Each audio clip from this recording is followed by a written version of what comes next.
再来关心最近天气多变化，有时单雷也个会雷公死呐。根据气象局上新的统计，台湾去年差不多发生100万架测雷的代志。一个住在苗栗公馆乡的老先生，4年来徛过互雷公卡3届，电视嘛修理3摆，这个几率会当讲是真低，比着爱国奖冠搁较无简单。即马就听到单雷公的声音，伊就那赶紧3步做2步，冲去到厝内来班插头，上尾伫咧电视倒避雷针，才无这个问题。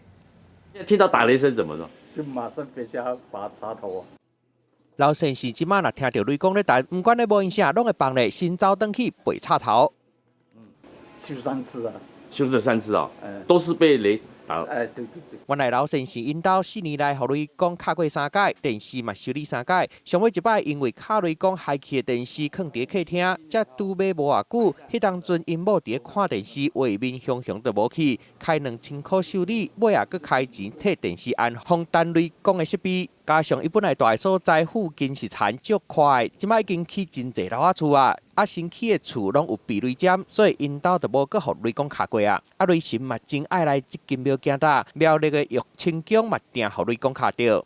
人经常去打雷的时候，我们就会担心了电脑的周边设备，比如电视啦、电话啦，或者是电脑啦，都会因为高压的一瞬间的时候会遭到破坏。庙的厝尾顶的新香边啊，安一支避雷针，有安有保庇。庙里关一部分的砖卡，甲海边的砖啊，过去定定有互雷公卡着的消息，毋若电器烧害去，佮造成伤亡。无怪民众若听到佮咧单雷公啊，就拢足烦恼的。记者综合报道。